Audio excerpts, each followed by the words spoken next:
Good morning, dear students. Good morning. And all the members of SST Public School. Today we are having a great session on UGC Bill 2026. There are two teams, Team A and Team B.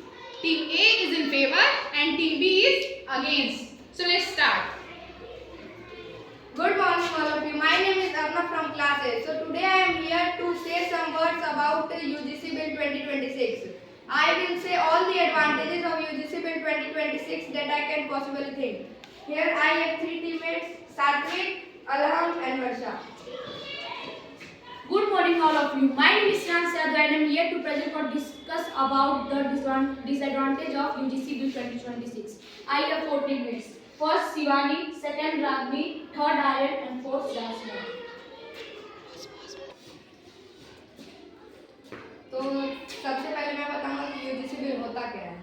ये एक bill है जो कि 13 जनवरी 2026 को आया है, पिछले महीने। ये एक ऐसा बिल है जो हमें बताता है कि एसटी एससी ओबीसी पे जो हो रहा है अत्याचार, उसको रोकने का एक तरीका है। ये काफी यूजफुल है एसटी एससी ओबीसी के लिए। जैसा कि मेरे दोस्त ने कहा कि ओबीसी एससी एसटी वाले के यूज पर, लेकिन इसके अंदर जनरल वालों के लिए कोई रूल नहीं लिखा है। अगर कोई ओबीसी टीचर जनरल वालों के साथ भेदभाव करे तब तो जनरल वाले बेसहाय हो जाएंगे।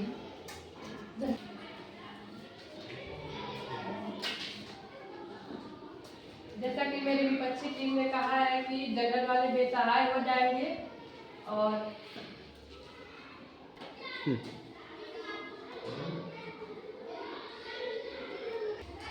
जनरल वाले बेसहाय हो जाएंगे, पर ऐसा कुछ नहीं है। इसके लिए सरकार ने इक्विटी कमेटी बनाई है।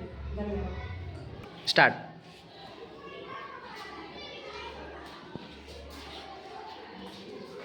जैसे कि मेरे दोस्त ने बोला इक्विटी कमेटी के मेंबर एससी एसटी ओबीसी के ज़्यादा हैं, इसकी वजह से जनरल के साथ भेदभाव हो सकता है। सरकार ने पिछले कुछ सालों की केसेस को देखते हुए इक्विटी कमेटी को सोच समझ कर ही बनाई है। जैसा कि मेरी बहन ने कहा कि यह नियम कुछ सोच समझ के बनाया गया है, तो सुप्रीम कोर्ट ने इस पे रोक क्यों लगा दी?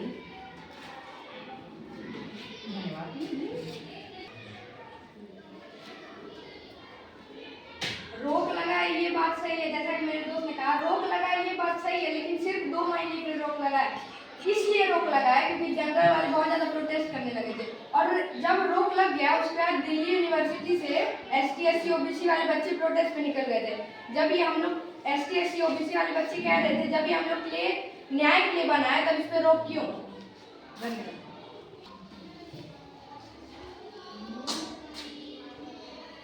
जैसा कि मेरे दोस्त ने बोला कि जब रोक लग गई इस पर एससी ओबीसी और एसटी वाले बाहर आए अपने विरोध करने के लिए, क्योंकि उनके लिए ये बिल बना था। लेकिन इसमें जब जनरल वाले कोई बात थी नहीं, बस जनरल वालों का ही विरोध हो रहा, तो जनरल वाले तो विरोध करेंगे।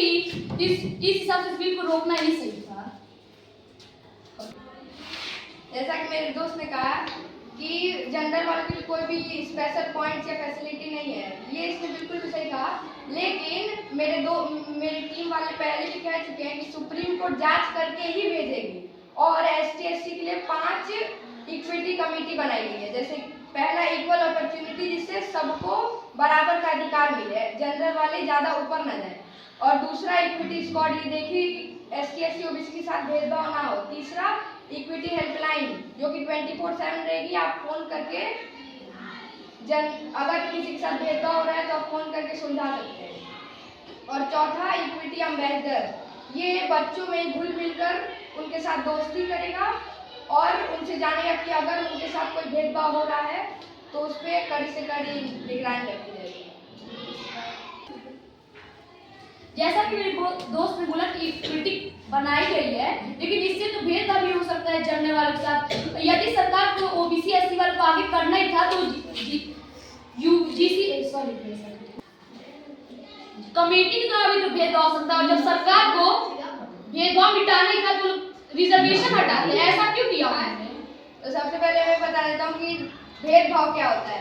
भेदभाव वो होता है जब किसी के साथ भी कोई भी गलत व्यवहार होता है, या यूनिवर्सिटी या कॉलेजेस का मैं एग्जांपल लेता हूँ कि अगर किसी को बिना बात के बड़ी ज़्यादा फैसिलिटी दे दी गई, जैसे ऊपर जाति वाले को दे दिया जाता है बड़ी फैसिलिटी और नीचे जाति वालों का नंबर कम कर दिया जाता है बिना बात के, और रिजर्वेशन इसलिए दिया गया था डॉक्टर भीमराव अम्बेडकर के द्वारा क्योंकि पास्ट में जनरल वाले बहुत आगे थे और ओबीसी एसटी एससी वाले बहुत नीचे थे, इसी वजह से रिजर्वेशन एसटी एससी और ओबीसी वालों को दिया गया था। और यूजीसी बिल 2026 इसलिए आया है क्योंकि पास्ट में बहुत सारे केसेस देखे गए हैं, इसीलिए ये बिल आया है। जैसे कि एक केस था 2016 का रोहित वेमुला केस, एक 26 साल का पीएचडी स्कॉलर लड़का था जो कि नीचे जाति के होने की वजह से उसने सुसाइड कर लिया हैदराबाद के यूनिवर्सिटी में 2016 में। और एक दूसरा केस था 2019 का पायल तन्वी केस, जिसमें वो एक मुस्लिम डॉक्टर थी और उनके नीचे जाति के होने के कारण उन्होंने सुसाइड कर लिया। जैसा कि तुमने रिजर्वेशन सिर्फ 40 साल तक उन्होंने रखने के लिए बोला था और पहले ओबीसी एससी पीछे थे, तो आप जनरल वाले को क्यों पीछे किया जा रहा है? हम लोग गलती को क्यों फिर से दोहरा रहे हैं? क्या पता ओबीसी एससी और एसटी वाले आगे चले जाए तब फिर से हमें दूसरा आरक्षण बनाना पड़ेगा। चला गया। भीमराव अम्बेडकर ने ये नहीं कहा था कि सिर्फ 40 साल तक रहेगा। हम लोग के सर ने बताया है कि डॉक्टर भीमराव अम्बेडकर बहुत महान आदमी थे डॉक्टर भीमराव अम्बेडकर, लेकिन ये जरूरी नहीं कि वो हर एक चीज परफेक्शन से करें। तो उनके पास इतना उस समय दिमाग नहीं आया कि इसको एक लिमिटेड टाइम के लिए रिजर्वेशन रखा जाए, तो उन्होंने ये कुछ भी नहीं कहा है कि एक लिमिटेड टाइम के लिए, ये हमेशा के लिए बताया उन्होंने। अगर उनके दिमाग में नहीं भी आया तो हर बार एससी एसटी और ओबीसी के लिए रूल, जनरल वाले के लिए तो रूल बनने चाहिए। हर बार एससी और एसटी वाले आगे जाए, जनरल वाले के लिए कोई रूल नहीं। जनरल वालों के लिए इसलिए रूल नहीं बना क्योंकि उस समय पे जनरल वाले बहुत आगे निकल गए थे और एसटी एससी वाले बहुत पीछे, तो उनको भी रेस में आगे करने के लिए, बराबर करने के लिए कुछ तो रूल बनाना पड़ेगा। इसीलिए डॉक्टर भीमराव अम्बेडकर ने रिजर्वेशन बनाया ताकि एसटी एससी ओबीसी वाले जनरल के बराबर तक जा सके। लेकिन अब एससी ओबीसी और एसटी वाले जनरल से आगे जा चुके हैं, अब हमें इस रिजर्वेशन को रोकना चाहिए और ऐसे कोई रूल नहीं बनाना चाहिए जिससे एससी ओबीसी और एसटी वालों को ही फायदा हो। एसटी ओबीसी के लिए इसलिए इतने सारे रूल बनाए गए हैं क्योंकि पास्ट में बहुत सारे केसेस देखे गए, जैसे कि मैंने दो केसेस बताया, रोहित वेमुला का केस और पायल तांडवी का केस। इसीलिए सिर्फ एसटी ओबीसी के बनाया जा रहा है। जनरल के लिए इसलिए कोई भी रूल नहीं बनाया जा रहा है क्योंकि उनका कोई भी केस सामने नहीं आ रहा है और उनके साथ कोई भी भेदभाव नहीं हो रहा है। धन्यवाद।